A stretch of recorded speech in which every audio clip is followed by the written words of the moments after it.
So this is a practice that I call the Nagas. It's fluid, it's serpentine, it's spiralic, it's about functional movement. It's not a linear array of movement. Not that anything like that is actually possible.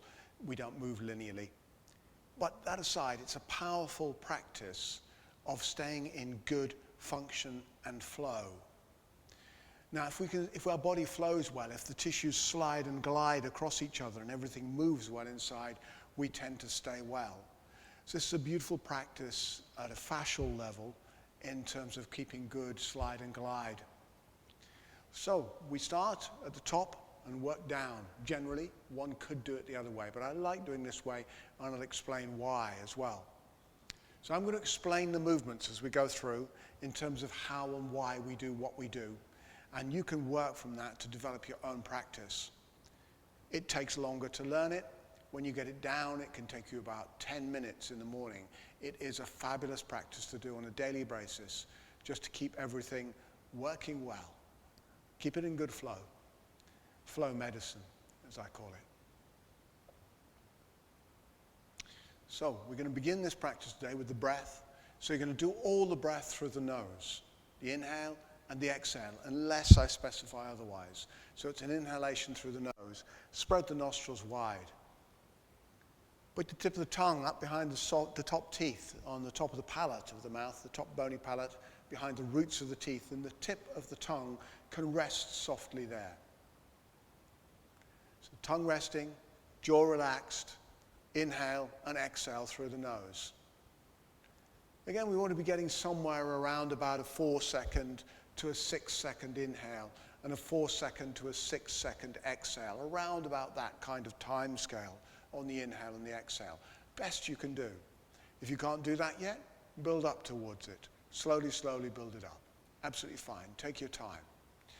Listen to your body with the movements. Make sure that nothing is painful. We've got a spectrum of sensation where there's yum at this end. Yum, yum, yum. Feels really good. Yeah, and we've got yuck at that end. It's really not nice. Now, yuck constitutes sharp, burning, biting sensations that you know are wrong. Your body knows it's wrong. Don't go there. Then you've got kind of therapeutic discomfort, which is a bit like, it feels good, unusual but good. I feel like I'm getting stronger. I feel like something's changing a bit, but it's kind of all right.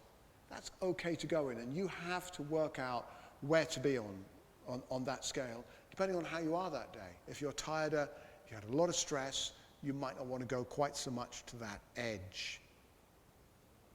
Then there's good. It feels good. Feels nice.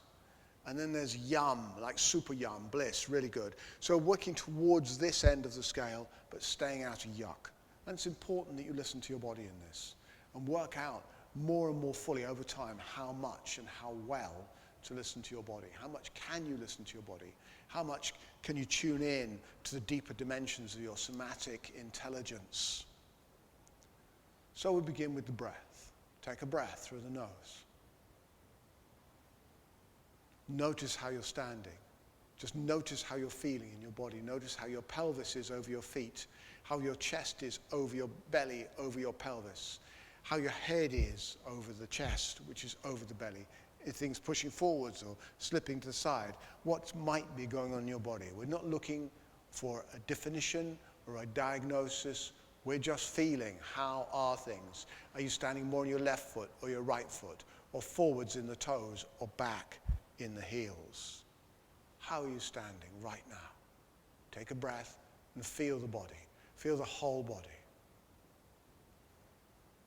Sometimes it's nice to close the eyes and do that. Sometimes it's nice to have the eyes a little bit open.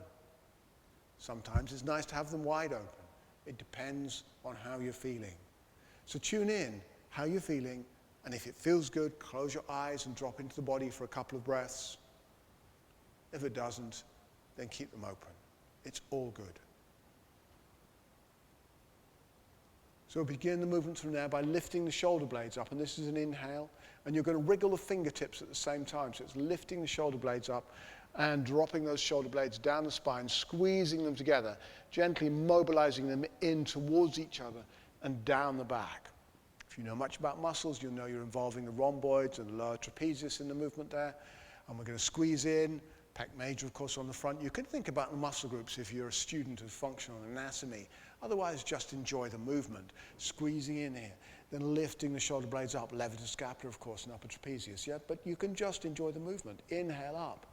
And as you start mobilizing these shoulder blades in this big movement, this big circular movement, you're going to energize and engage the fingertips, wriggle them, so you're joining the periphery to the core in the movement and feeling the connections, the relationship between the periphery and the core of your body.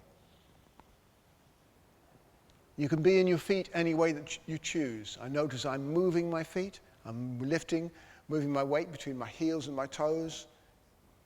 And as you breathe and move, breathing in, lifting up, opening back, and exhale, closing down. You can also go to one shoulder at a time. And you might then want to also move the feet in the movement. So you've got the feet and the arms and the shoulders. Exploring the possibilities of movement of the shoulder blades around the rib cage. Every possible dimension of movement here. All conjunct with the breath, synchronized with the breath, synergized with the breath.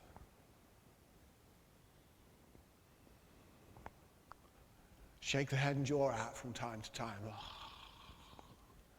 Shake the head and jaw, maybe make some sound.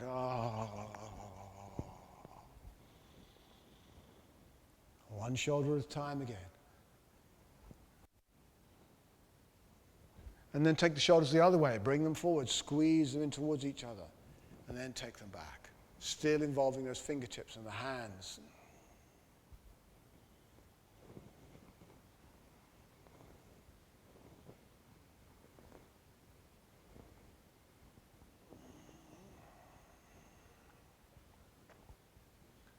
And this really helps to place the shoulder blades back into their rightful place, down the back, yeah?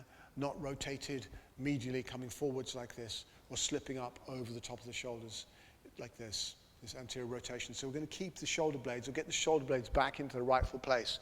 And of course in modern contemporary living, oftentimes they curl around and up and forwards like this. So we're going to keep them back and down the body here, which enables full or fuller breathing, more complete, comfortable breathing, and an arrangement of the centers of the body over each other in a much more functional pattern that enables clearer and much more useful movement and greater well-being. Shoulder blades. So from here, very simply, we're going to start shaking the body. We're going to shake out after a lot of the movements. We're going to do a little bit of shaking. Shaking is a profound way of discharging stress, trauma, difficulty. It's a trauma release exercise, of course. So you can just keep the feet on the floor to start with and just bounce the knees a little bit. And then get that bounce going up the body so you feel it, into the arms and the fingertips, the head and the jaw, still breathing in that coherent 4-4-6-6 kind of rhythm. You can make some sound on the out breath. This kind of sound you're making will be a primary sound. It'll be an R or an oo or an E or an Nothing that your face muscles have to think about. It's just a primary elicitation of sound. And if that feels really good, you can lift the heels off the floor and bounce the heels as well. Make sure it feels good for the body. A little bit of shaking out. Wonderful. And then one more lift of the shoulder blades. Drop them down the back, slowly, slowly, slowly, slowly. Breathing in and breathing out. Breathing in as you squeeze up and open back. And breathing out as you squeeze forwards. Wonderful. Next movement we're going to is a rotation of the wrists, like this circumduction of the wrists. So we're going to be moving, flexing the fingers, drawing the fingers in towards the wrist, and then taking the wrists outwards and extending the fingers, like this movement of the wrists here. So this is the movement of the hands. At the same time as that, we're going to be moving the feet. And when you move the feet on the floor, you're going to spread the toes open. So most likely from the little toe side across the big toe side, and aiming to open up as best you can, depending on your personal history of movement and of your body type. Then the best you can, you're going to open up those 4 spaces between the toes and get the pads of the feet flattened on the ground. Very simply spreading the toes, moving the hands like this. And then we're going to add into the movement the facial movements.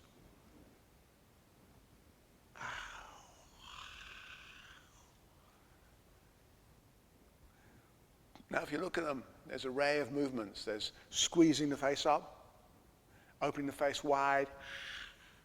There's kind of turtley type movements that look like this. Sticking the tongue out. There's making sound, and any combination of those. So you get this kind of face yoga going on where you're really moving all the social engagement systems, the facial muscles, and really mobilizing it all and freeing it up from any unconscious patterning.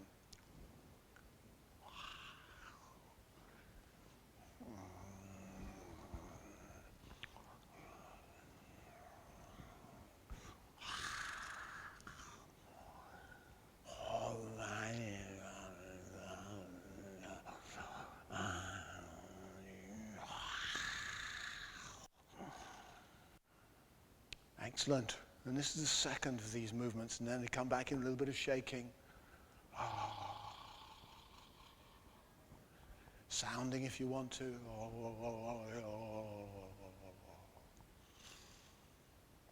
then from there, stand as tall as you can, put one hand on the belly, one hand on the chest. Bring the chest over the belly over the pelvis over the feet.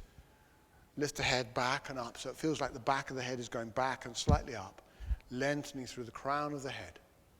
And exhale, turn your head to one side and just lift and lower the chin a little bit, feeling the length and space in the cervical spine, the neck, the spine and the neck. And inhale, come back to the center, exhale to the side, lift and lower that chin.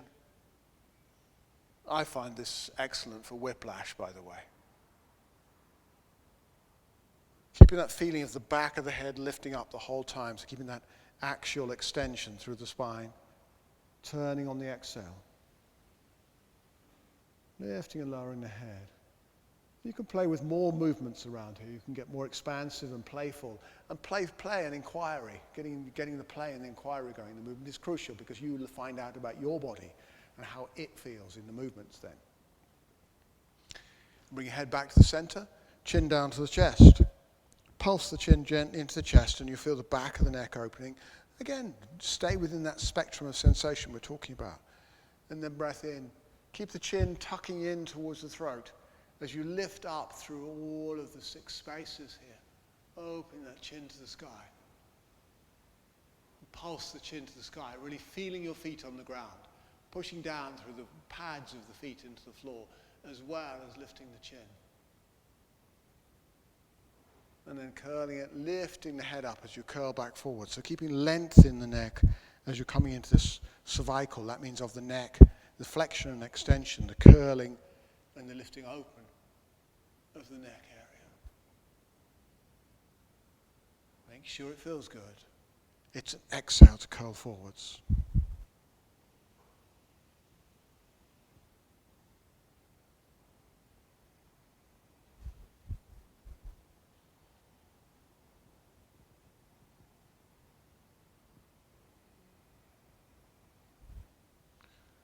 And gently shake the head and jaw.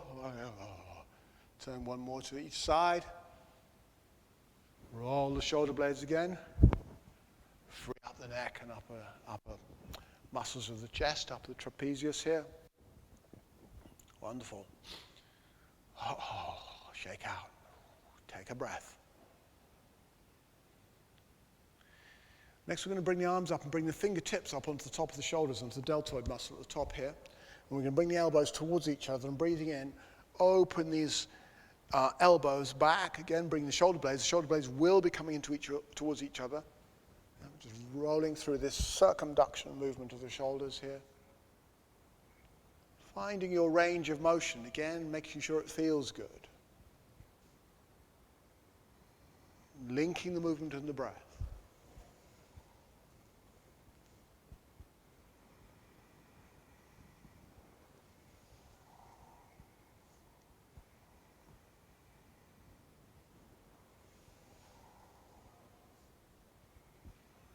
And making sure you go both ways.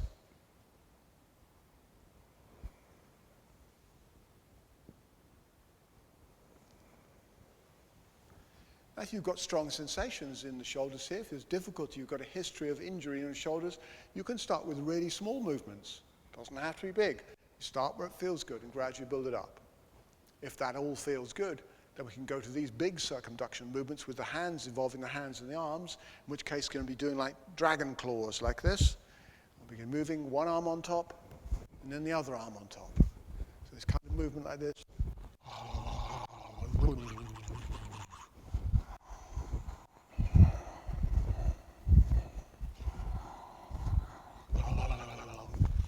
Time to time, shake the head and jaw, make some sound.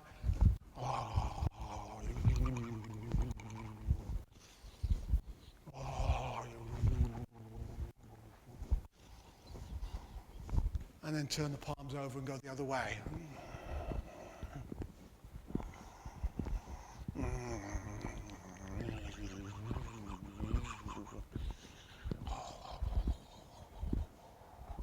And then shake out the arms like you're shaking treacle off your fingertips, bouncing the shoulders and the shoulder blades in the process.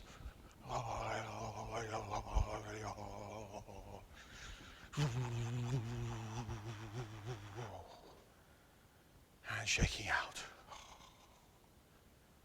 Wonderful. Roll the shoulder blades again. Take a breath. Feel into your body. Feel the body. Feel how everything feels in relationship to everything else. Take a breath.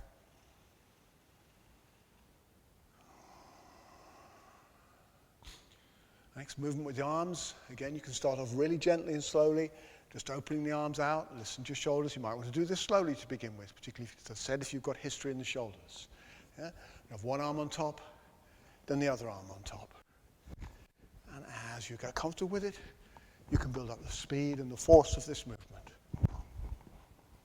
Get that 4-4 to 6-6 breath working really well here, spreading the nostrils as you breathe.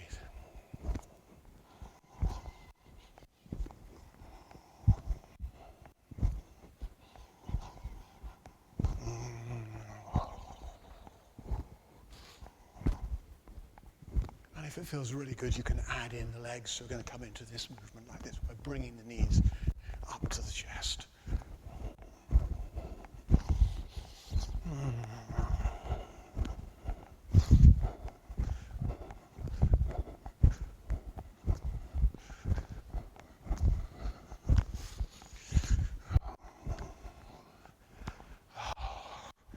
Roll the shoulder blades, shake the head and jaw, gently shake out and breathe.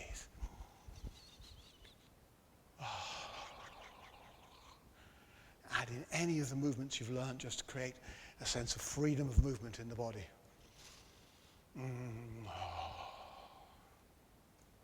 Wonderful. Last of these movements in the shoulders and arms for now. We're going to bring the arms up like dragon claws and exhale, bring them down.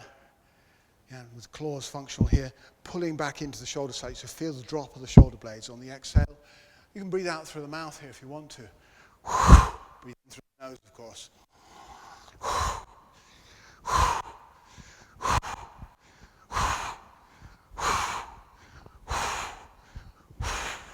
And if it feels really good, you might want to bring the knees up again.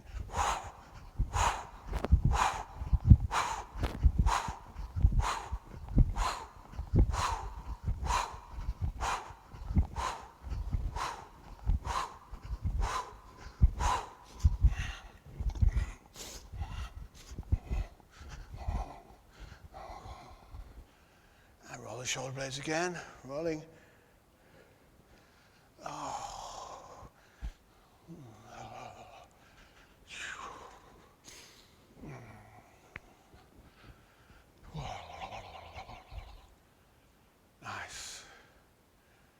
Beautiful.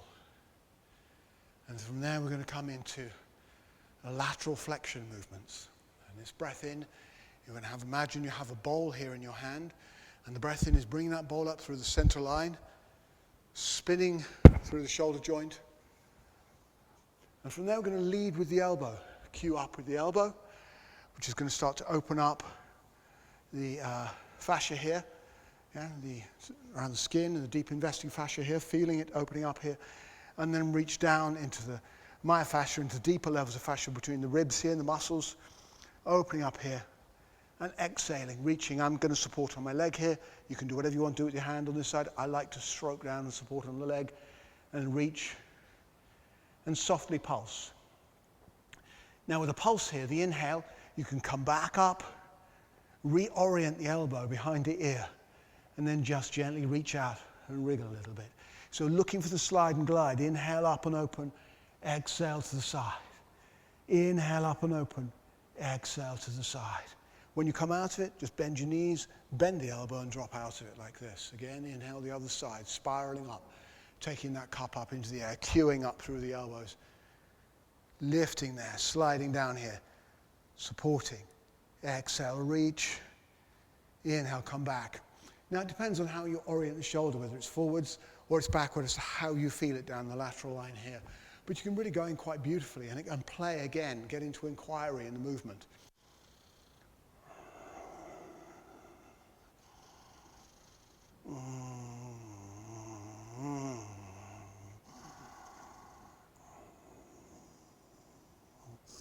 Now I find about 4 breaths each side is good. What works for you?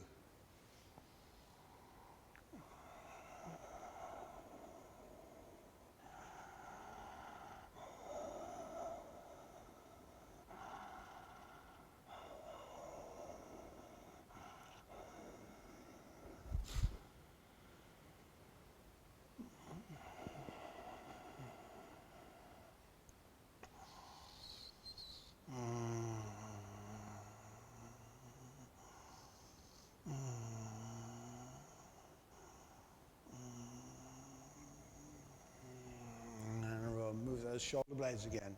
Just come out, gentle shake of the breath, breathe well. Wonderful. Next to these lateral line movements, we're going to cross the feet, one foot in front of the other. So we're going to have one leg crossing in front, bend the front knee a little bit and get the feeling of the thighs squeezing together. So the adductors are going to be active here, squeezing in. Press into the toe roots of the feet and feel the toe spaces. Now the same arm as the back leg. So that's my back leg. That arm, going to slide up the side of the body here, supporting on this thigh, slide up the side of the body, lead up with the elbow and reach open to get this deeper work along the whole lateral line here. And again, breathing into that, breathing in, finding the open and close, the activation and release, the slide and glide.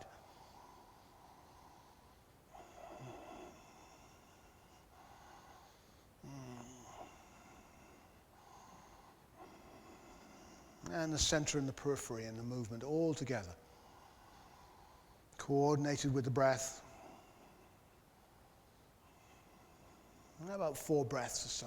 And just change the legs, come into the other side.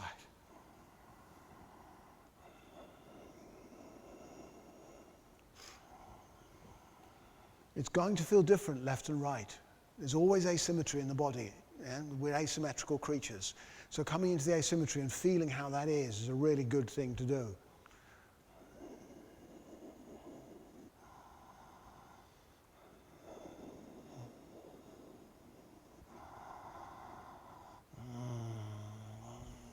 You can do about 4 breaths each side. You can do it so you go up, breathe in, open up, and breathe out, reach. And then change the legs, cross over, breathe in, open up, breathe out and reach, and making a little movement practice like that, just simply moving with the breath. Yeah. And you can play with it, really get into those side lines of the body and the play around there. Just when you're finished, just come back into simple standing, just shake out.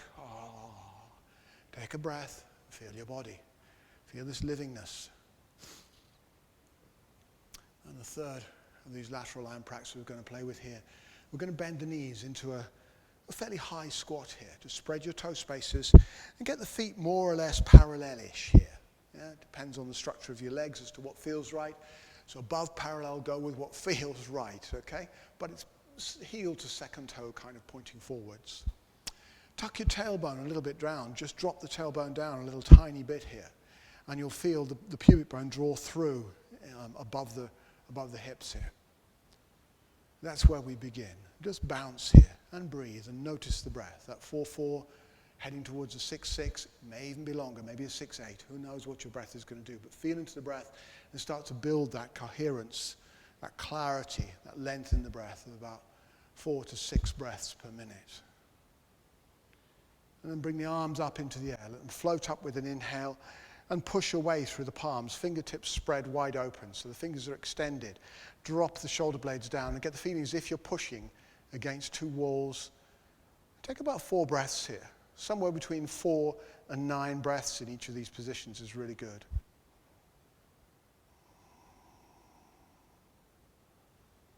Keep the tailbone dropped, stay low in the squat. Resist the temptation to lift, it will be there. And then breathe in slowly, take the arms up, the fingertips are facing each other, pull the shoulder blades down, create space between the inner shoulders and the ears, between the deltoid and the ears, the pinnae here. Drop that tailbone, stay in the squat, 4 to 9 breaths here.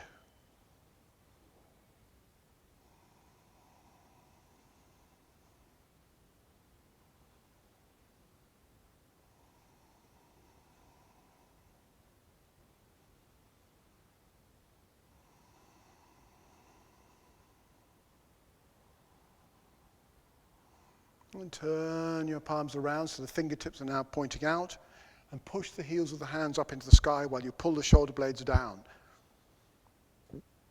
4 breaths or so here. Lengthen the back of the neck. Relax the jaw.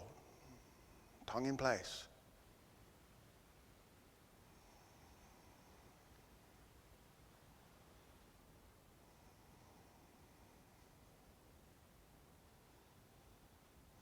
And then from there we're going to breathe in. Reach up through the heel of one hand and drop the butt cheek on the same side. So we're dropping down, tilting the pelvis, dropping down the butt cheek on that side, creating this length down into the area of the quadratus lumborum, the lower back here. Beautiful movement here to get into, and you can pulse or wiggle into that if it feels right. Okay, beautiful. And breath in, breath out, maybe reach up. Sometimes it's nice to breathe in as you reach, sometimes breathe out as you reach. Play with the breath movements.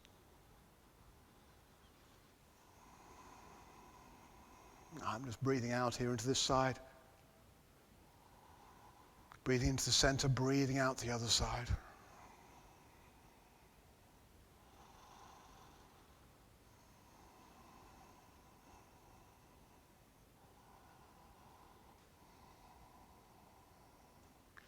Now what I'm going to do is take hold of my arm with the opposite hand just below the elbow on the humerus bone. And then tuck that humerus bone, draw it gently across, so pulling gently on the shoulder and the shoulder blade here, as I take that butt cheek down, and just wiggle into the erector spinae and the QLs, the quadratus lumborum, along the line of the back here. And you can play with tucking and curling the sacrum, the tailbone, underneath and away. Just play with that gentle anterior-posterior rotation, technically, of the pelvis here, as you're moving. And change sides. Really nice way to get into those difficult little places in the lower back where we get little aches and pains in there from sitting on chairs just that bit too long. Breathe and move. Come back, take the arms up. And this time we're going to come down, palms the opposite way. You can play with the position, you can play with any of these positions here. You can play with the fingertips forwards, fingertips up, fingertips back, fingertips down. Each one has a different flavor to it.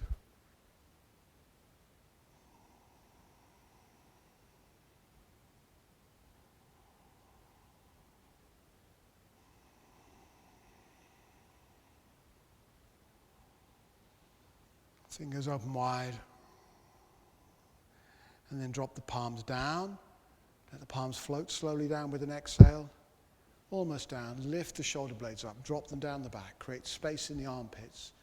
And just bring the arms around each of the 5 digits, pointing towards each other. Thumbs not lifting up. The thumbs are going to drop down level with the index fingers.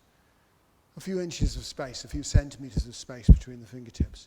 Back of the neck long. Tailbone tucked. And get the feeling of breathing from the pelvic floor up the back of the body. and then exhaling from the tongue on the top of the mouth, down the body back to the pelvic floor. So we're creating a dorsal loop of breath, up the back and down the front, up the back all the way over, between the eyes into the tongue on the top of the mouth, and then down the front.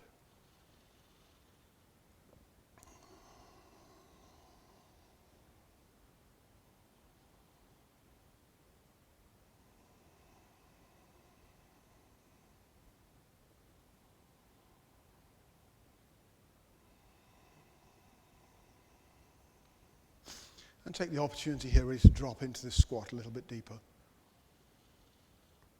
And release. And wiggle out of it. Find your shoulder blade movement. Find your head and jaw. Just softly release with the breath. Maybe a little bit of sound. Oh. Beautiful. Really good. And so now we're going to have a look at the rotation in the spine. We're going to feel into the rotation in the spine. Now, the lumbar spine doesn't rotate very much. Again, we can look at structure another time, and there's reasons for this in terms of evolution. But from the lumbar thoracic junction, around about here, all the way up to the head, there's good, increasing degrees of rotation in the spine. And if there's an absence of rotational possibility in the thoracic spine, in the chest, then we can't breathe so well, because those ribs need to have that rotational space with the spine being mobile, so they can also move in correlation with that to get the rotation and the movement happening to enable full breath. Now, if you're just doing sedentary breathing with your belly, it doesn't matter too much. But if you're going to be active in the world and you're going to be doing full breath or different kinds of stronger breath practice, it kind of really matters. So this practice is essential, or these next few practices are essential in terms of building good respiratory function at a mechanical level. Not only that, but these practices also help with walking and running. Breathing and moving are directly related.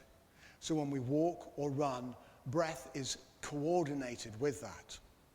Now, when we're walking or running, we have one leg forward, so the hip is in flexion, and the other leg back.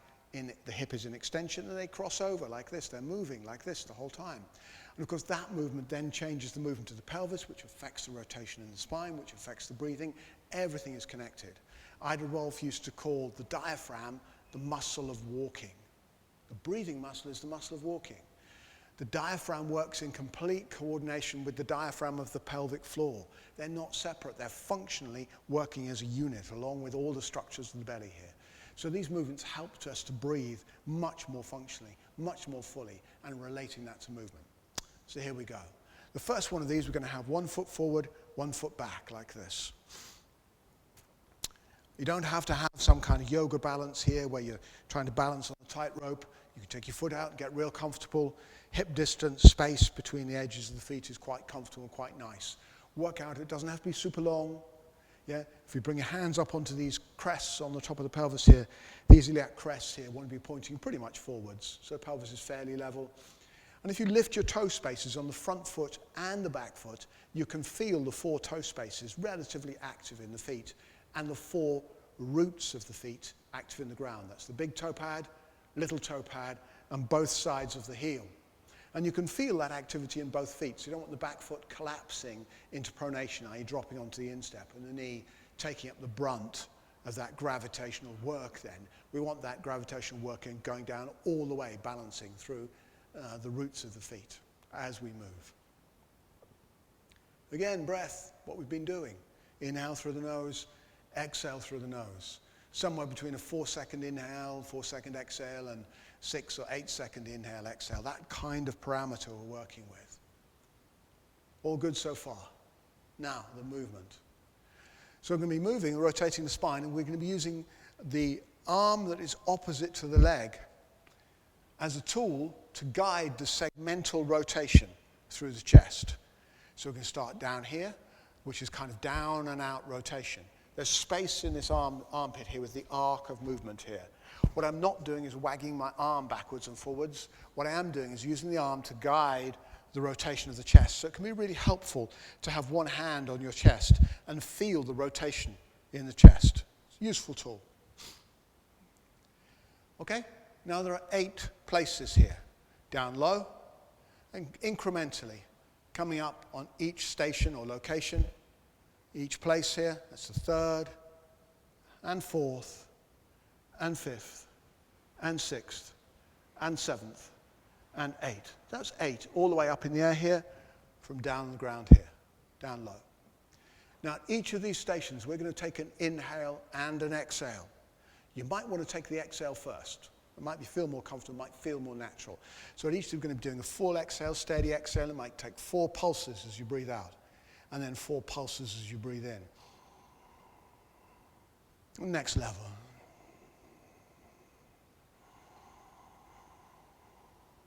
And the next. Breathing out, breathing out, breathing out, and breathing in.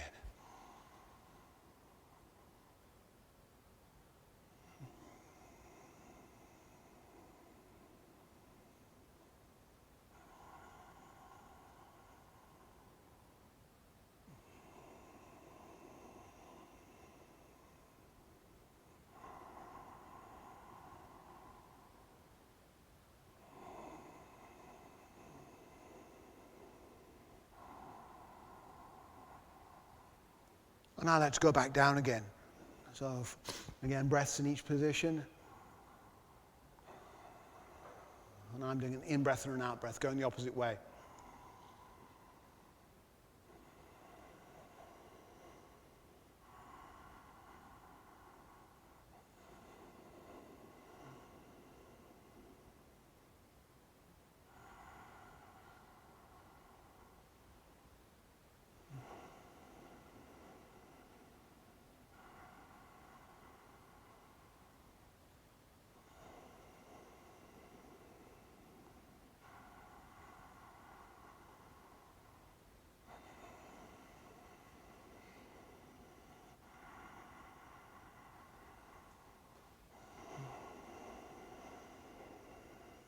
Fantastic. And then just change sides. Expect asymmetry. It's normal. Okay? And we just work with it then. We work with exploring it and just balancing it out a little bit. So onto this side. Exhale and inhale to begin with.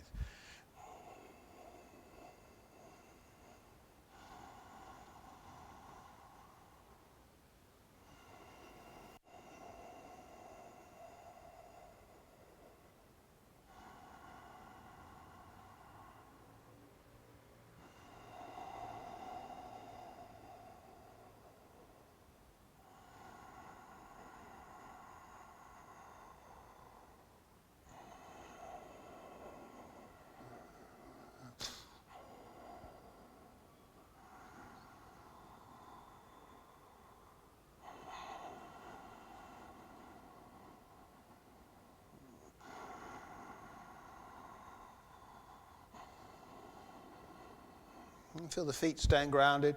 Feel length in the back of the neck.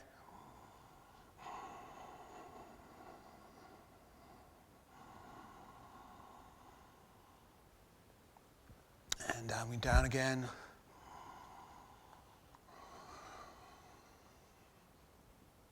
Now, on the way down, I like to take an inhale and then an exhale, but do what feels right.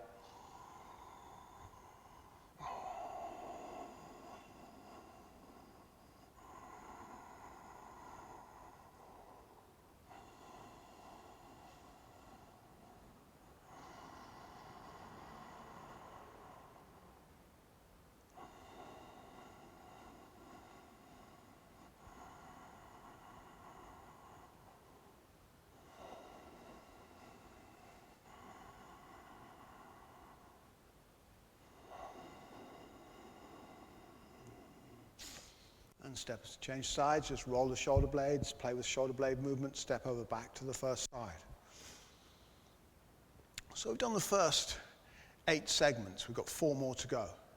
So for the next 4, we're going to be working with this humerus bone, the upper arm bone here, parallel to the floor, and pretty much a 90-degree angle here between the humerus and the forearm here. Hand on the chest, and we'll be rotating backwards. Again, we're not wagging the arm back and forwards. This is facilitating the movement of the spine, the rotation of the spine here into the upper thoracics. So the 4 positions here go 1 here with the forearm horizontal, parallel to the ground. Then it goes up 30 degrees, up another 30 degrees, and up all the way to the 90-degree mark. So it's 1, 2, 3, 4 positions, and that gives us the next 4 segments. So again, we can do an exhale and an inhale, and then an inhale and an exhale if you want to.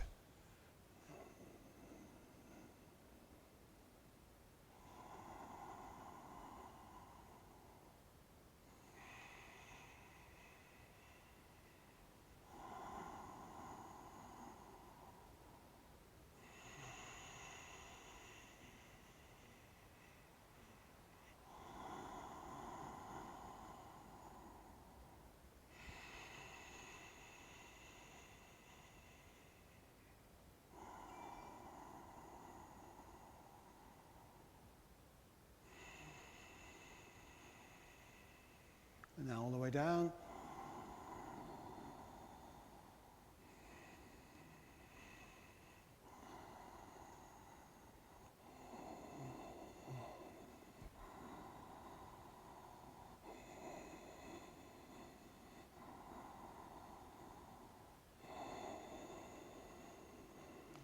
And step forward, change sides.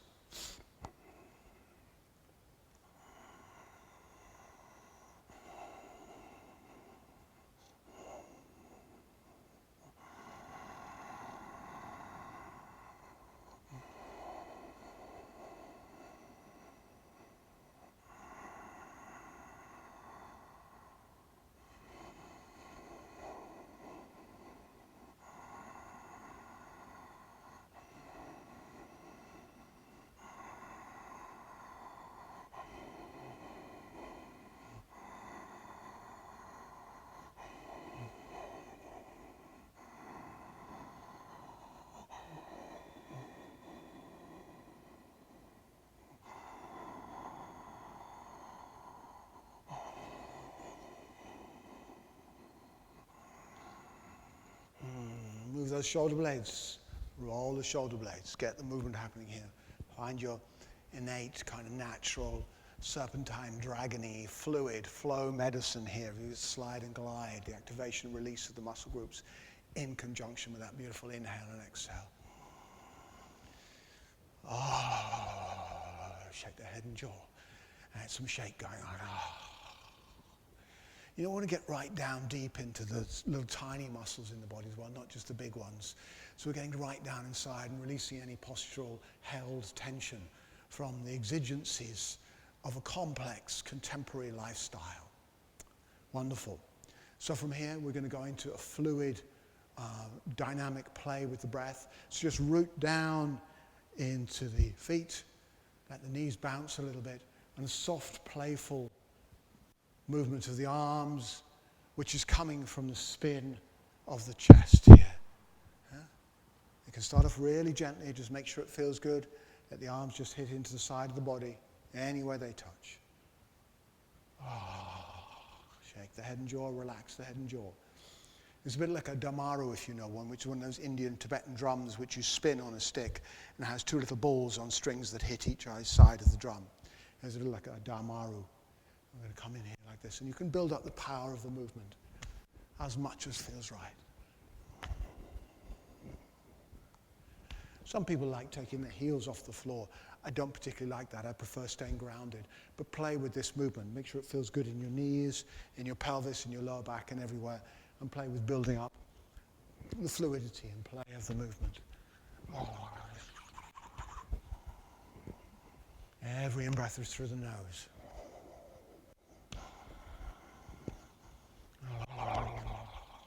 Breathing out through the mouth if you're making some sound. Otherwise, breathe out through the nose.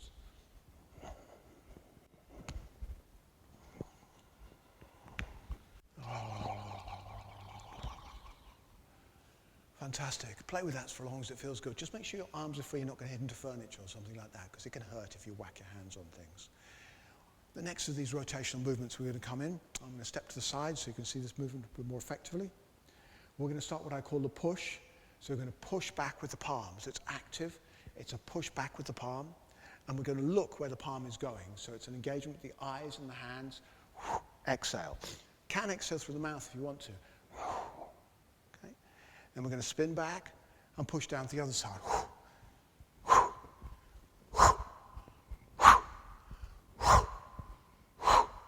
putting my arms down around the pelvis as I'm doing that movement. For that completion of the spin, feels good to me. Okay, let's add to that a little bit. We're going to add in 3 levels. So there's a push back, low level, lowest level, medium level, and then high. So we've got 3 levels, high, medium, low on each side.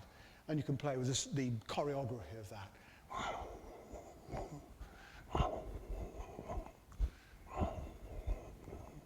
Watching every hand, watching the movement, being attentive to the space around you as you breathe.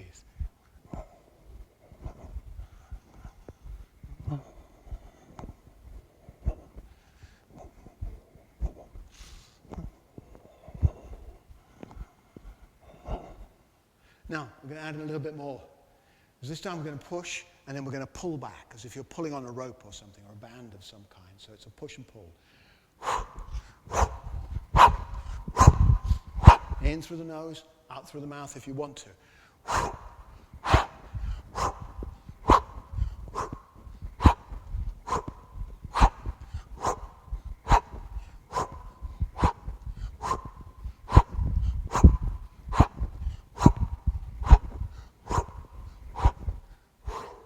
And relax.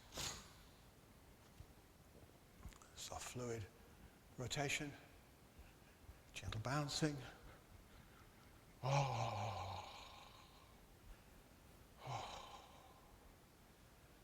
Hands on the belly for a moment. Big soft circles with the belly.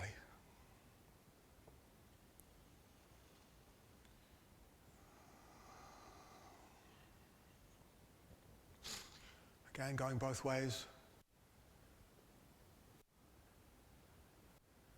Feeling how far back you can take the pelvis, how far forward you can take the pelvis over the feet.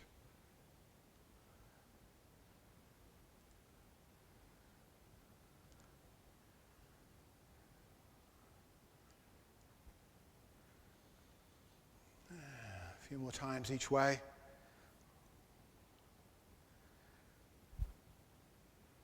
This big circuitous movement of the pelvis over the feet. Moving and breathing. And stabilize the pelvis where it feels good over the feet. Feel the balance, left, right, forward, back.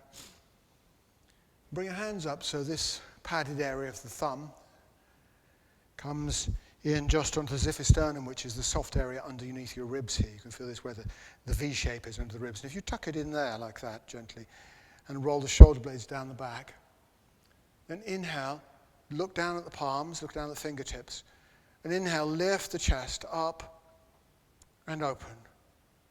And exhale, curl the palms and the chest forward.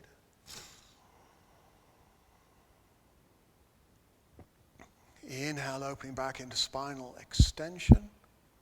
Exhale, curling forwards into spinal flexion, keeping that pelvis fairly steady over the feet, really feeling the 4 roots of the feet as you breathe.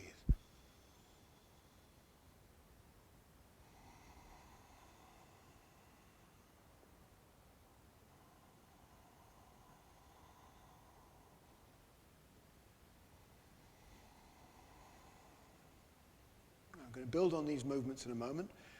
Let's keep this steady happening here another couple of times. See, where does it feel good to move to? Where does it feel good to close to? Where does it feel good to open with the inhalation? What's your body telling you?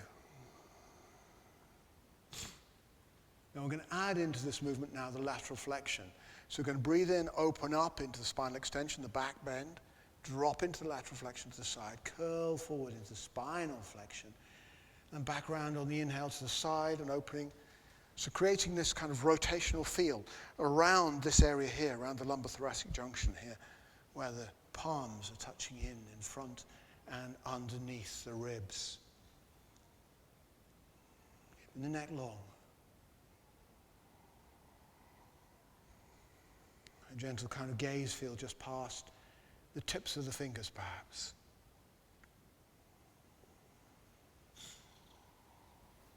Make sure you move both ways.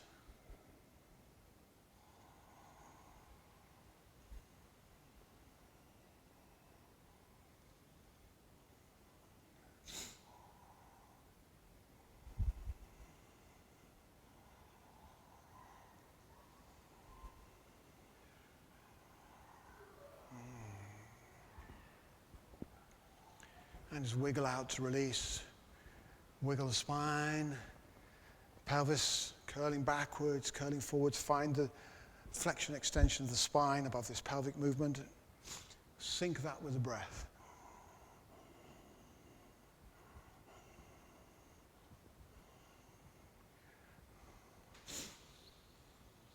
You find lots of these movements in trauma release type exercises because they work to free up the body. Trauma held in the body is muscular tension.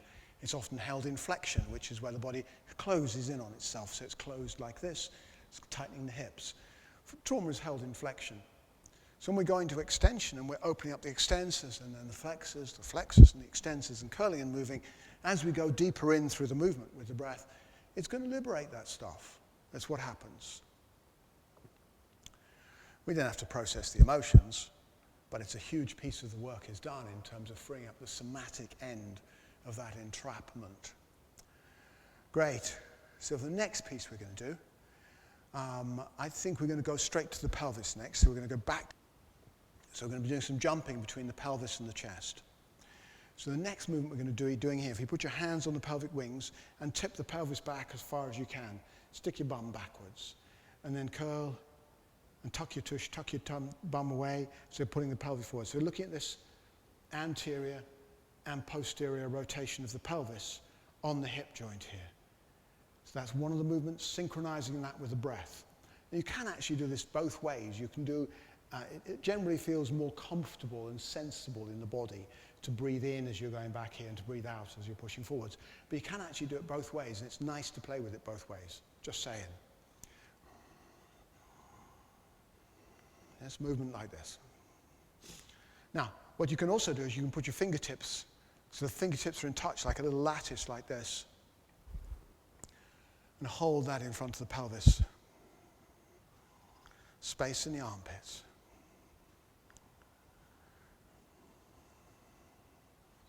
And I find that when I get people to do this hand movement like this, they can often play a lot more comfortably with the pelvic movements because of the interesting associations we have with natural pelvic movement based on cultural conditioning.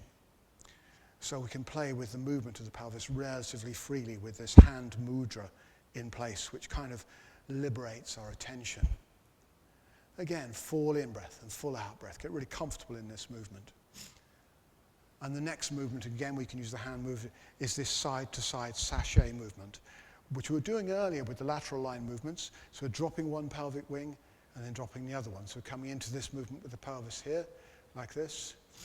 And again, these kind of movements are often connected to social conditioning. You know, we're taught that some movements are allowed and some movements aren't allowed for different demographics, different groups, and so forth. All movement is allowed, and we can give ourselves the freedom of playing with the body as we please, of course. So this exploration, so we're going to link this sachet movement with the breath into the backwards and forwards thrust, the anterior, posterior rotation of the pelvis to give us this interesting circular movement, this circumduction of the pelvis here with the breath. And of course you can do that fast and you can do that really slow. And you can do it slow and forcefully. And if you do it slow and forcefully, you feel the activation, the release, and the slip and the slide and the glide of all the muscle groups around the top of the thighs, around the bum cheeks, in around the flexor area and everything. You can feel so much movement in here. And that activation release is increasing the awareness, the body awareness, body intelligence. We're switching on body intelligence, or finding, in fact, the natural body intelligence. It's already there, we just switched it off. So we're refinding that with these movements.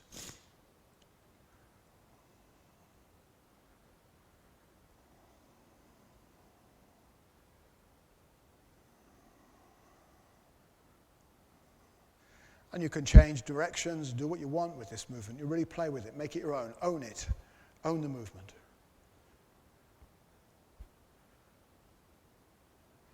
A really important human movement, given that the center of gravity as a biped is right here. It's so important.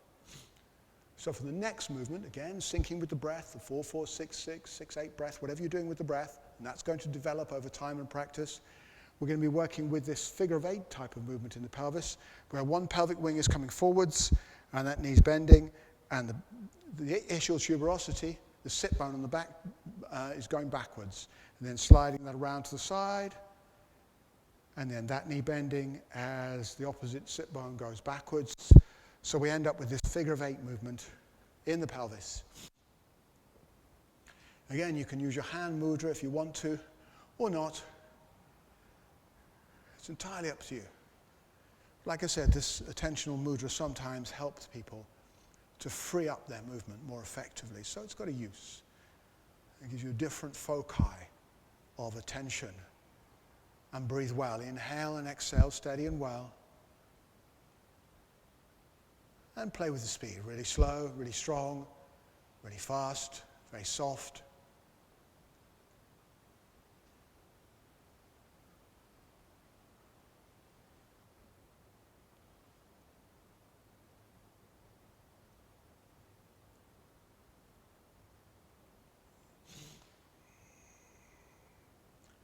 Just come standing, gently shake out,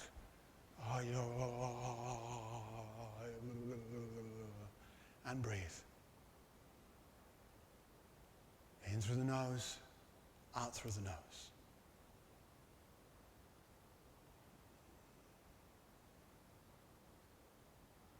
So we're going to continue with the theme of working with the flexion and extension of the spine in relationship to the pelvis, in relationship to the legs, and looking at, again, how to go deeper with these movements and get more fluid, functional movement happening where we can really play and explore and stay open. So, why don't we begin? I think the place to begin here is very simply to let's start with folding forwards. So I'm going to come to the side with doing this. So I'm going to bend my knees. Now again, if your back line is tight, that means from the plantar fascia, from the fascia on the soles of your feet, up the back here of the calves, gastrococceleus and stuff, up through this web of tendons here in the back of the knee, up through the back of the legs to the sit bones, up the back all the way to the top of the head here on the front. If that line is tight along there, what you're going to notice as you fold forward, if you keep your legs straight, is your back is going to collapse into that kind of movement like that, where the spine is flexed. So that's not going to be helpful, because what we've got patterned into the movement then is whenever these muscles along the back line get into a tense or tighter situation, the muscles in the back automatically switch off. And the plan here is to repattern some of that a little bit and free up these big movement muscles so they don't have to hold the pelvis on by hanging onto the sit bones at the back here. We can free up those muscle groups a little bit more for other movement, what they've evolved for. So let's bend the knees here as we come down into this. Bend the knees and just say hello to your legs. Just rub your hands up and down your legs. Now, as far as I'm concerned, fascia love touch. Yeah? You know, we're tactile creatures. You know, interestingly, when experiments done with little monkeys, they found that a baby monkey would rather have touch than milk if it's given that choice only, which is a crazy choice to give any little thing.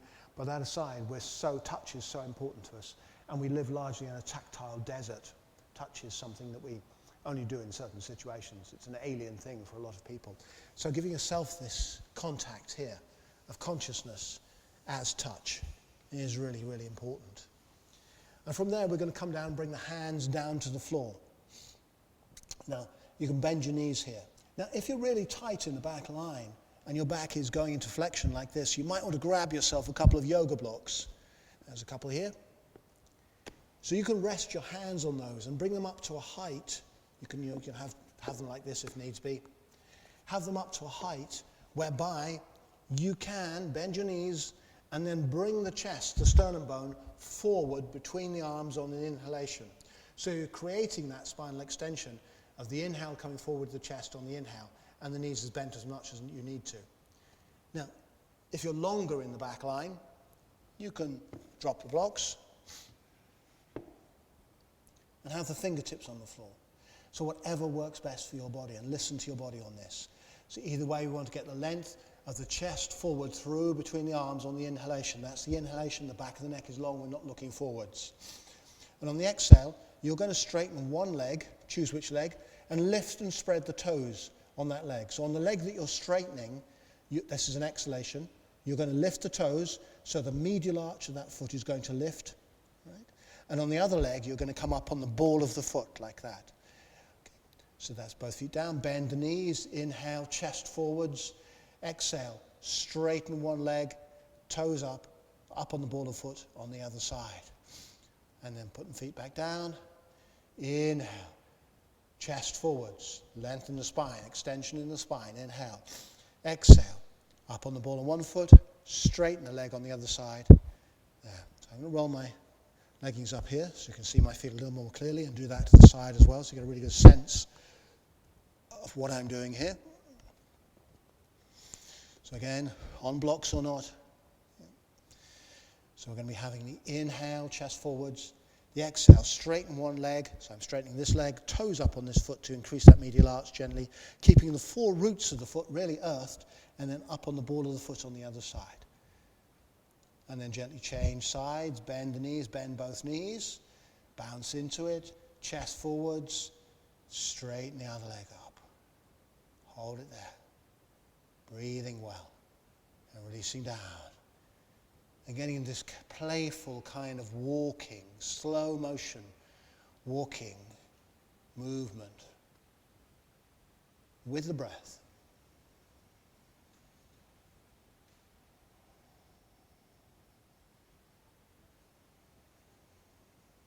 And then turn one foot forwards. Bend the front knee. Again, you can have your yoga blocks there, like that. You could have the hands on the leg. And what we're going to be doing here is bending the front leg and then just slowly straightening that leg out. The back knee is bent, straightening that leg out, spreading and lifting the toes. Just bending the knee. The inhale is bringing the heart forward, exactly the same. Exhale, straighten the leg, lift the toes, press into the toe pads equally on the front here, heel pads equal pressure. Just looking for some increasing slide and glide, the increasing sense of movement that's available in the back of the leg, in the back of the knee joint here. And then change legs, come over to the other side, and again, however you're doing it, with the blocks or not. Yeah? Bend that front leg, inhale, chest forwards. Exhale, find that slide and glide in the back of the leg.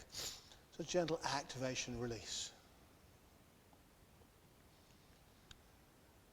What you can do at the end of, say, I don't know, 9 to 12 breaths like that, is just find a place where you've got the chest forwards and you can rest in position here and just breathe. Just breathe into the space in the back of the leg. Make sure it feels good. Yeah? Change over, obviously, do the other side, with or without the blocks, like I was saying. Okay, so we're going to do that, those two movements here.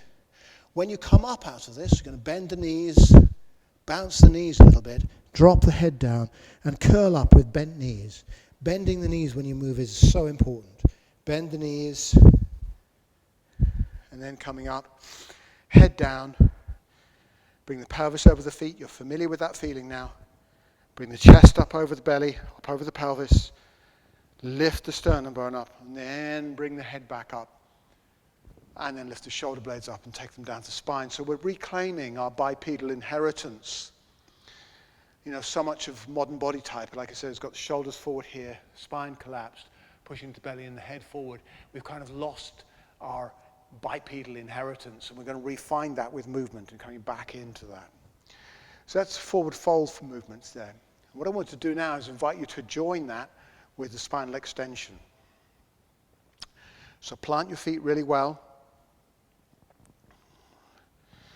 If you bring your hands onto the back of the pelvis here, and then feel these muscles on the back of the legs switch on, the hamstrings here, and the muscles on the front of the legs switch on. You can lift your toes to really engage the legs, engage the roots of the feet in the floor, and then place them back down again. And bring one hand up onto the sternum here, and get the feeling of lifting your sternum bone up on the inhale. Yeah? Chin's looking down towards this hand. And then exhale, reach back, shoulder blades released. Inhale, lift the sternum bone up. Exhale, reach back and release. Inhale, lift the sternum bone. So it's very much creating space into the extension as we move. You can have the hands up here in prayer position like this, where you breathe in and breathe out here. Make sure it feels good. This is getting right into the extensors. So if you've got some flexion-oriented trauma holding going on, this is going to get in there to a huge degree. So be gentle with yourself. Just go to where it feels right. You don't have to do everything in one day. You can build up this practice over time in a very gentle, very beautiful way.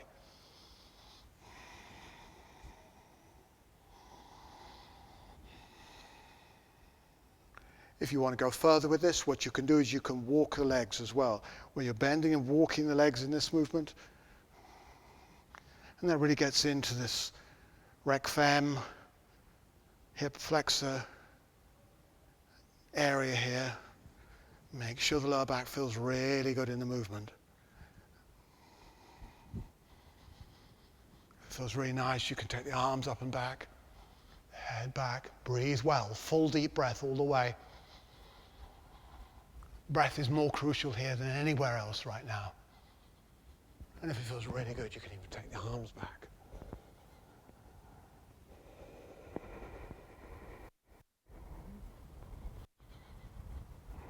And to come out of it, bring the arms forwards. Yeah? Lift the chest up over the pelvis. Release the neck, shoulder blades. Wriggle the pelvis. Bend the knees. Fold forwards. And if it feels really nice, we can go up. On the inhale, feeling all those structures working. So we're supporting the spine all the way through this movement, rooting down in a good way, in a functional way into the earth. And then exhaling, find your wiggle, your release as you come forwards, back down into the floor. Inhale. Remember, you're bending the knees as you move. Straighten them as you arrive. You might want to walk in here. You might want to bring your palms up. Make sure, if on the inhale, bend your knees, curl on the exhale.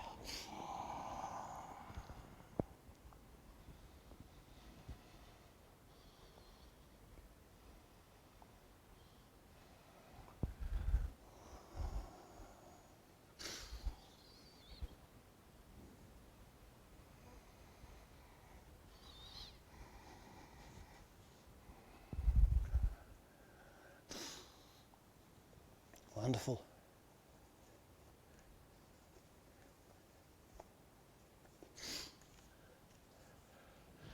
So these other things can be quite useful.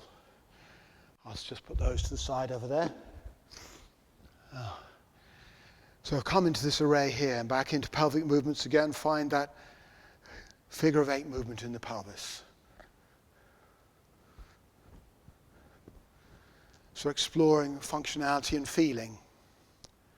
Functionality, feeling, and flow in relationship to the feet, the legs, the pelvis, the chest, the head, in conjunction with the breath. So the next movement we're going to come to is around the hips. So first of all, if you need to, you can use a wall. Walls are fantastic. You can put 5 fingertips on a wall, 4 fingertips, 3 fingertips, 2 fingertips, 1 fingertip. And what that does is it gives you a way of dealing with any balance issues. So you can just relax into your balance capacity whilst doing the movement. Otherwise, it can be really difficult to do the movement, particularly if you're beginning. If you're really competent on balancing on one leg, then simply spread the toes open, spread the foot on the floor, and we can come in and engage in the movements, okay? That we're going to be doing. Awesome. So we're going to do 3 movements here. First of these, balancing on one leg, use a wall if you need to. Yeah? Very simply take a few breaths, squeezing the knee up towards the chest. First position. Second position, knee to the side, take a few breaths. And third position, take the ankle behind and bring the heel up towards your bum.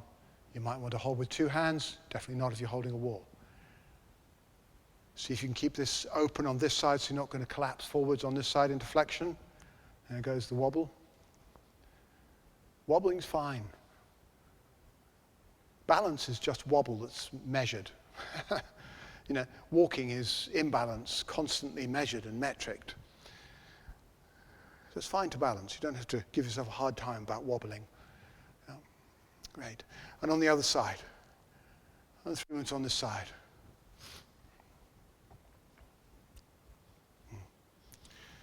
Start again, that one. On the other side. 3 movements on this side.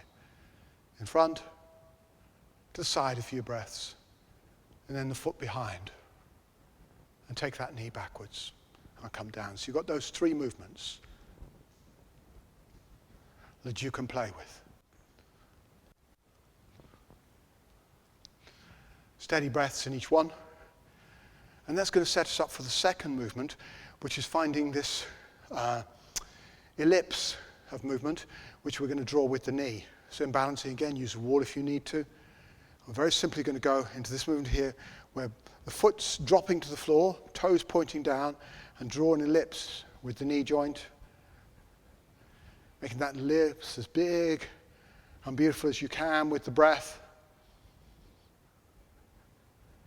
And you're going to go both ways. Now, a couple of things.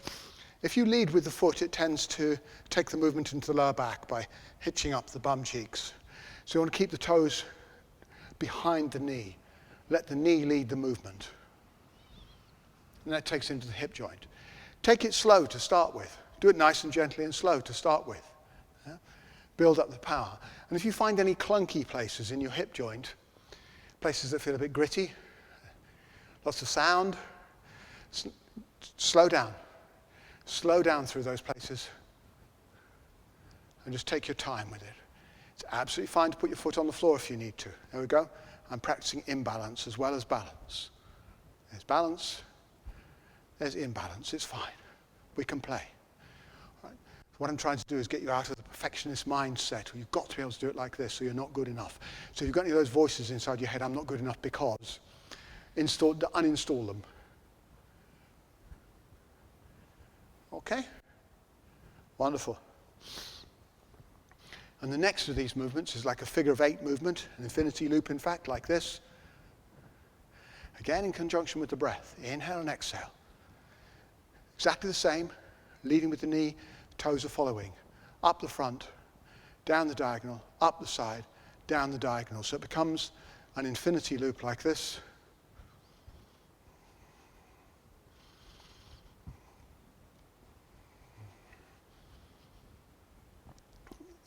Great. I reckon about 12 times each way is good.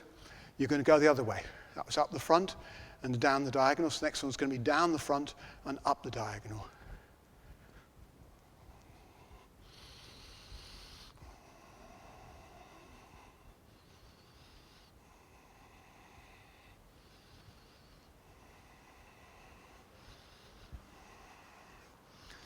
And to the other side.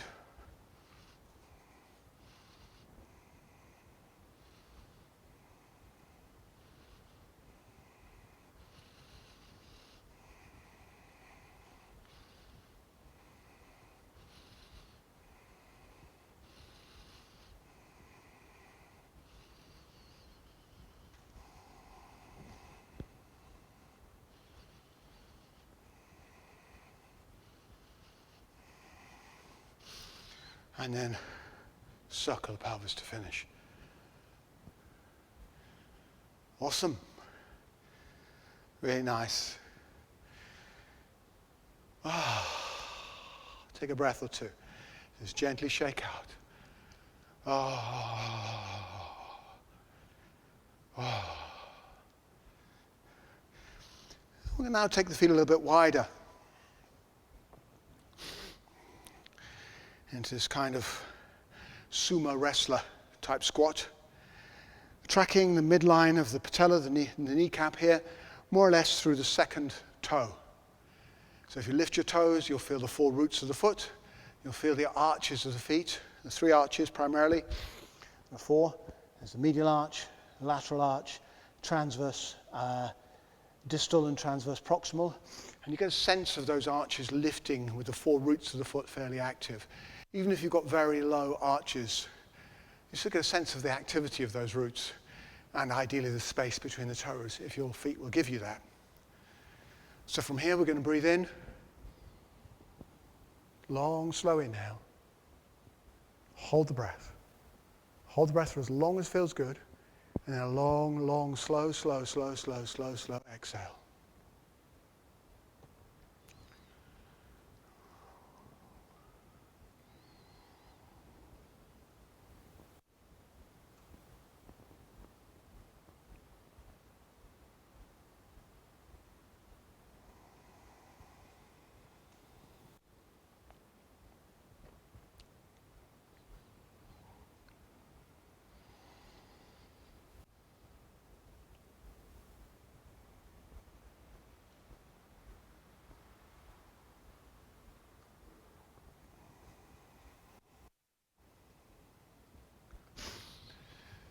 hold the breath for as long as feels right.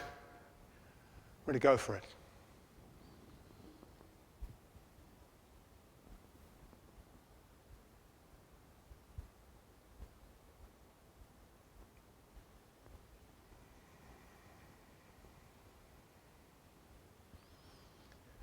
Let's do one more breath.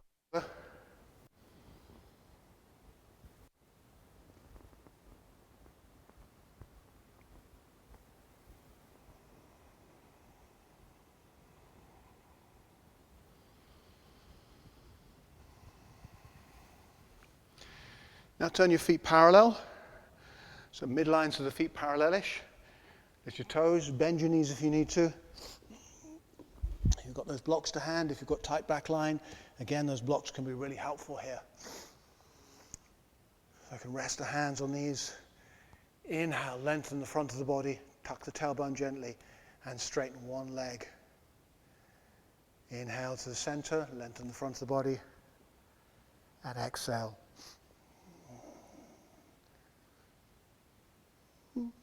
Inhale, lengthen the front of the body.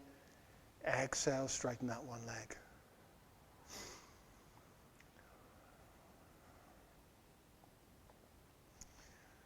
If this movement feels really good, if you've got another length and space, you can turn the blocks down. We want to keep this length in the front of the body.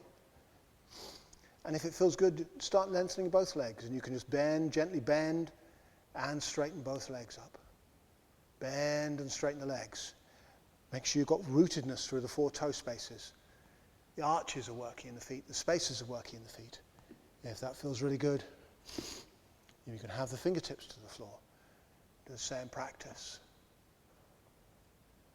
Walk it gently, easing the chest, bringing that chest forward with every inhale.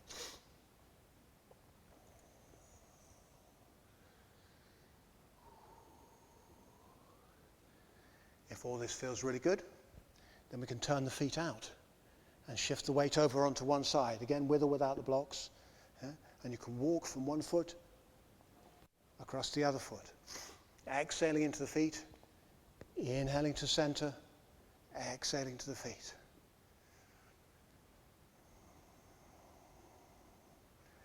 Gently bounce here, feels good. Inhaling to center, exhale to the feet. If all that feels really good, then you changing sides here, the inhale and the exhale.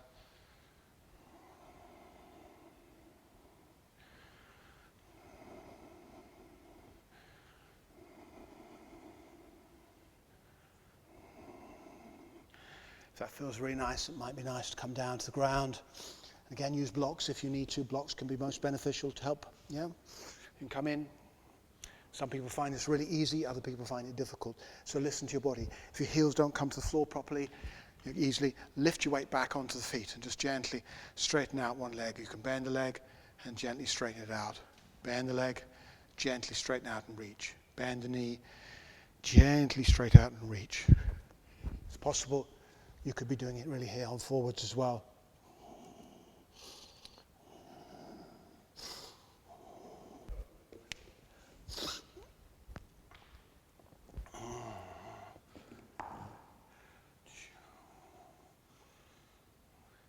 And down to the ground.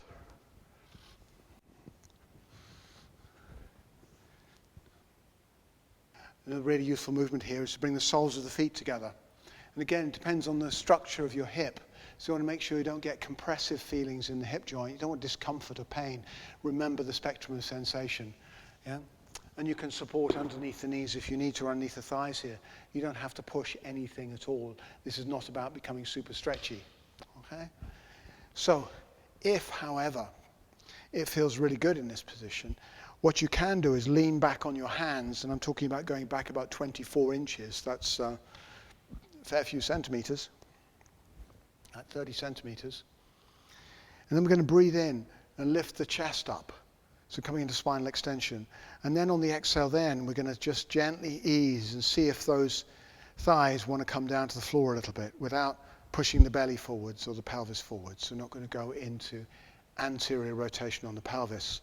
We're going to keep those sit bones gently easing into the ground. Butt cheeks will be active. Your glutes are going to be active here as you squeeze those thighs gently into the ground. Make sure it feels good. That's a breath in to lift the chest up and open. And a breath out, just gently ease those thighs, talking to them, communicating, suggesting that they're heading towards the ground. So that's another in-breath. And an exhale. In-breath. And exhale. And then release. Come into a cross-legged position. Again, some people are more comfortable in kneeling, in which case kneel. Come into a kneeling position. Yeah? But having a place of being on the floor and recovering some kind of grounding is really important, so that we can do sitting practice and breathe well as well. Okay? It's also keeps us well, keeps us flowing well. So what I'm doing now is very simply tuck my feet back out the way, tuck the feet back under the pelvis, and again, really listen to your body. Use your blocks if you need to. Shift your weight forward onto the hands. Come forward onto hands and knees. So in this position here on hands and knees, we're going to arch the spine up. And then inhale. Bring the hands forward a couple of inches, about 4 or 5 centimeters. And just take a moment to roll those shoulder blades down the back like we did right at the beginning. Shake the head and jaw relax. And bring the ribs and the chest forward in this position here. And then exhale, walk the hands backwards as we slide the shoulder blades down around the sides of the back and open up the chest. You can lean into the hands or the knees and get a differential pressure, force into the thoracic spine. Just breathing and moving. It's really nice to hold the breath here from time to time as well. So you can wriggle, feel the movement, find any wriggle, all that movement you've been creating in the body, find it all, play with it now. And you can find the lateral flexion side to side. Yeah? And let the hands and the hand position move to enable you to feel into the spine and to the rib spaces, into the facet joints, into all the muscles that are breathing here, and breathe as you move.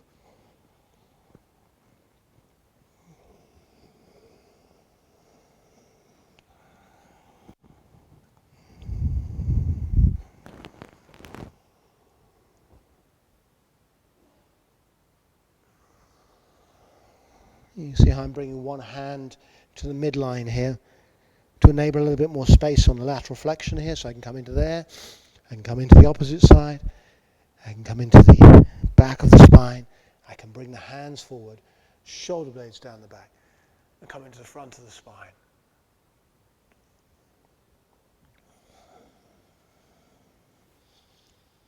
From here I'm going to load down into the ground, tuck my toes, pad up underneath your knees if you need to, tuck the toes on the floor, keep the feet on the floor here, and we're going to squeeze the elbows into the side of the body and bring the weight forward gently over the palms. Make sure your wrists feel good.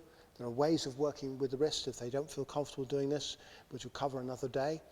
Meantime, if you can, just load into the wrists really gently. If it feels good, come forwards. If it doesn't, don't. Yeah? And then lifting backwards, pulling backwards from the toes.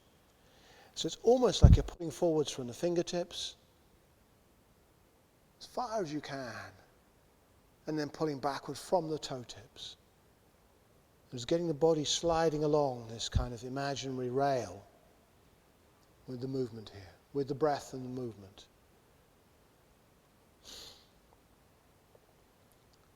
And then find the movement of the elbows, bending and rolling the shoulders around.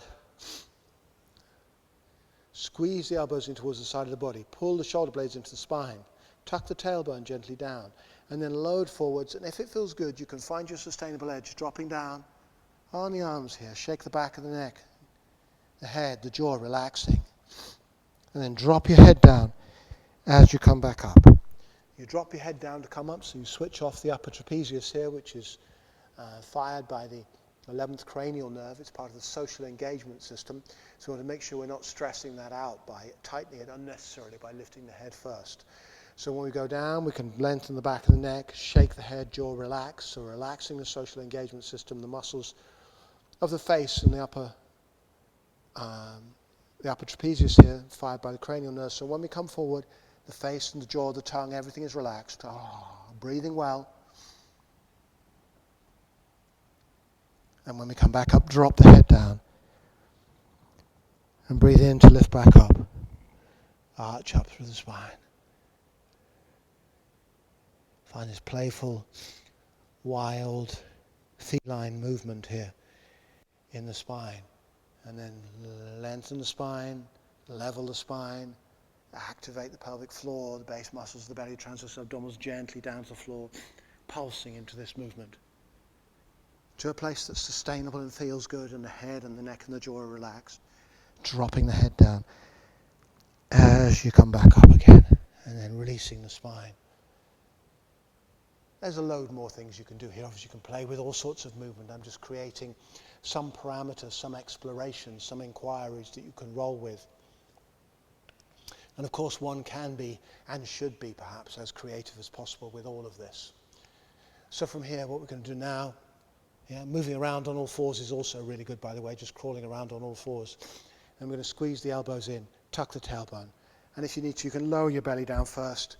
I like going down chest first, just loading into it as we go down gently, and then down. Lay your belly on the floor.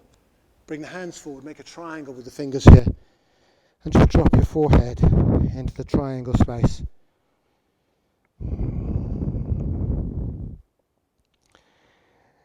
And allow yourself to just drop completely the illusion of separation, of being a separate, distinct, permanent, independent life form.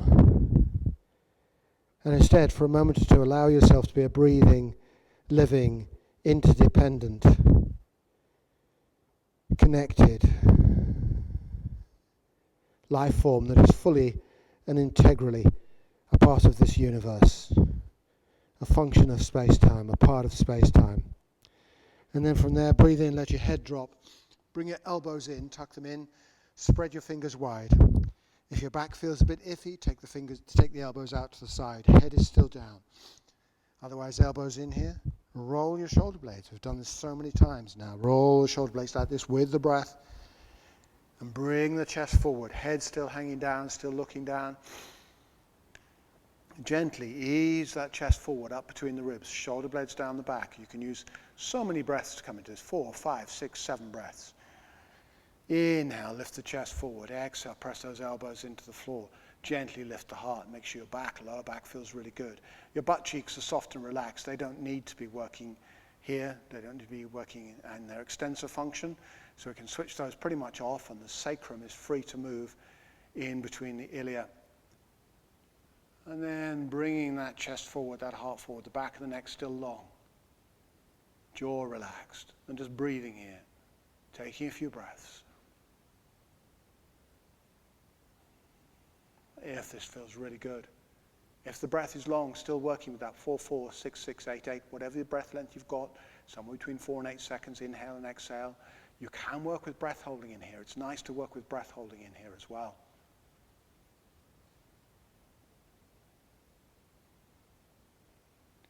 And you can release down, bring the hands back. If that all feels good, just under the shoulders, palms felled wide. Drop the head as you come down, elbows out to the side. Roll the shoulder blades down the back. Squeeze those elbows gently in. You can stop at any point in this movement. Wherever, if it gets squiffy or uncomfortable, come down out of it. You're supporting with the arms, not pushing. Butt cheeks are relaxed as you come up into it. When you come up into it, squeeze those butt cheeks, get the extension function working. Tuck the tailbone down and breathe well here. If it feels really good, you can lift the heart and look to one side.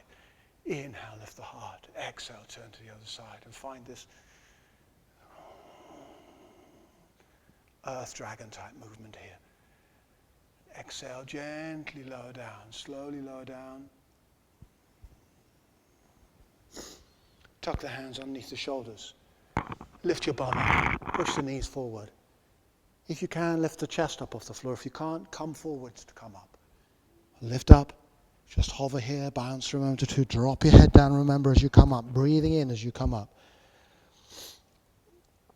Arch through the spine. Find this playful, feline, fluid movement in the spine, keeping everything well, keeping everything flowing. And step forward with one leg to the side. Very simply, Breath in.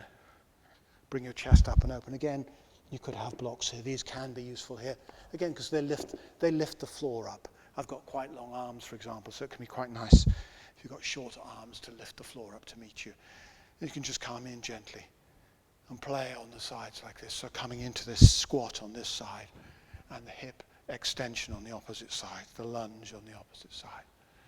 Making sure that feels nice. And coming back, straightening that leg out, finding that slide and glide in the back of the leg here. Remember, we're working with length in the front of the body here as we come in. Yeah? So we've got this capacity to play on the ground here. This backwards and forwards movement.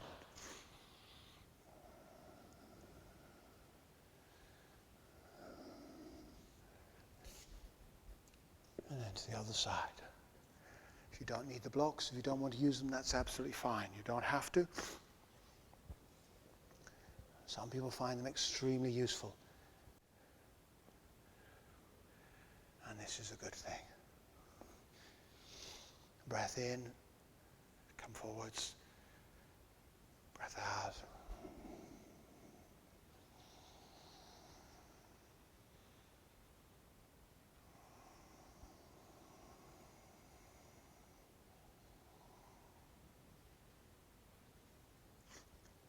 And then from here, we're going to come into a squat. Now again, if your heels are off the floor, you can place something, perhaps a bit thinner than this, underneath the heels to support. Yeah?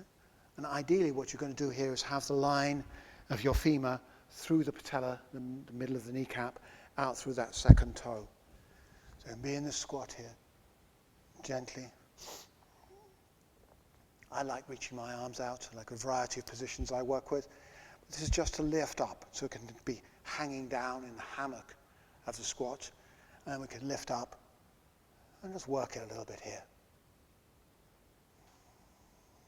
This works really well with the pelvic floor. And of course the pelvic floor and the pelvic diaphragm and the respiratory diaphragm work in concert with each other. And this is a very natural way of working into the pelvic floor in squats. So breathing fully.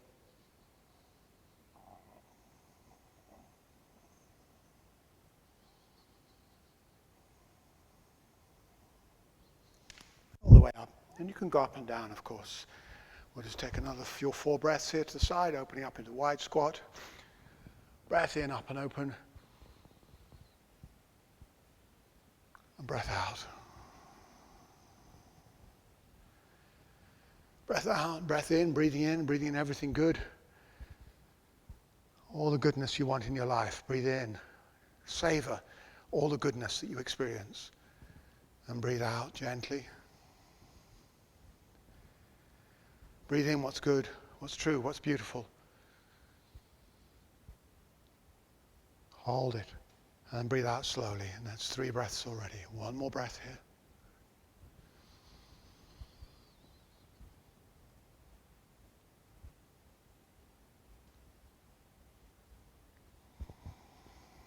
And fall forwards. Bring your hands to the ground. And come into sitting. If you're going to be sitting, it's important when you sit to have the knees below the iliac crest here. So if you need to, you sit up on something high enough so that can happen. And that again frees up the diaphragm. Otherwise the diaphragm tends to be pulled on one side by the psoas and the fascial continuities through the psoas. So however you need to sit, sit comfortably, sit well. So the spine is taut and long. If you drop your head to start with, feel the chest lift up over the belly, over the pelvis. Lift the head back, so the back of the head is lifting up and back towards the sky. Rest your hands on your knees. Just drop the palms inwards, which is a kind of closure. It's an inward drawing feeling. Rest the tongue up on top of the mouth, behind the top teeth. You'll find a natural place to rest it. And spread your nostrils wide as you breathe. Spread your nostrils wide as you breathe in and as you breathe out. And see if you can come in towards a 6-6 breath to start with.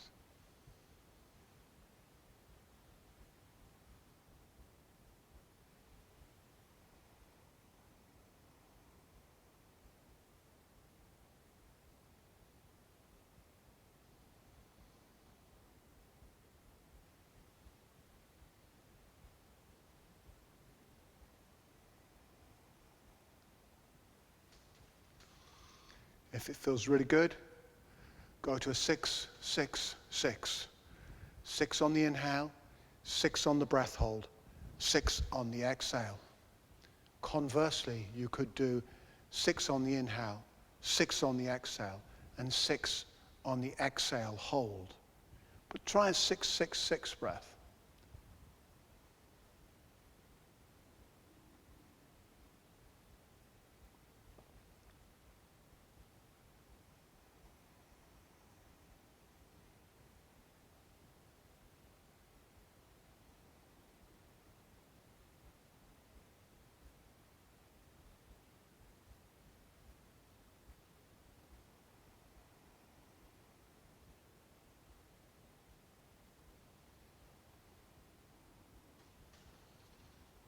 Work out where you feel comfortable, on the inhale hold or the exhale hold.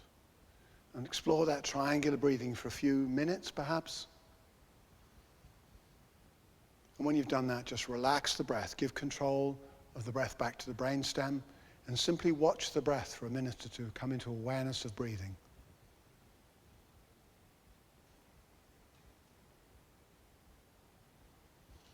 And that powerful neurological shift from unconsciousness of breath to consciousness, awareness of breath, and then from awareness of breath into voluntary control of the breath. Those 3 places: involuntary, awareness, voluntary control. Back and forth. Get really familiar with that, because that gives you a huge degree of potency in your conscious breath work.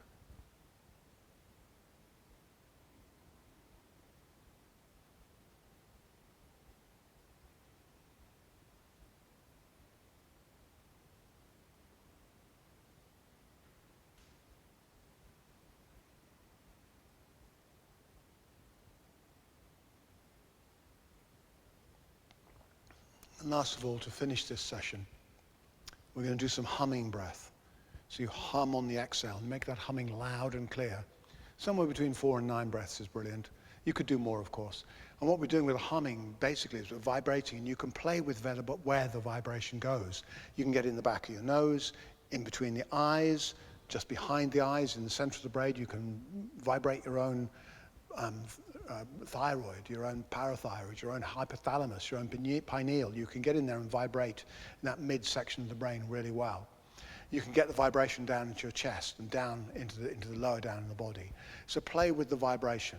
As you're doing that, what we know from this is it does affect the brain, it does affect how we feel, it helps increase a default sense of joy, and we also know it increases nitric oxide release into the inhalation, which increases antiviral and antibacterial activity, and is also a vasodilator, which means it increases the size of the blood vessels, so we actually get more blood into the lungs and get more oxygen into the blood as well. It's all good.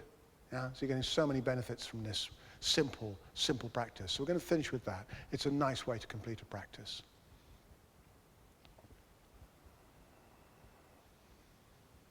Full inhale, and then hum to the end of the exhale.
Wonderful.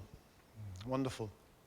So that's the end of the Nagas practice, which is a practice of flow, a kind of flow medicine, if you like, which increases functional movement, it increases freedom in the body, it increases the fascial experience of slide and glide and free movement in the structure. So a great practice to explore. Thank you. Have fun.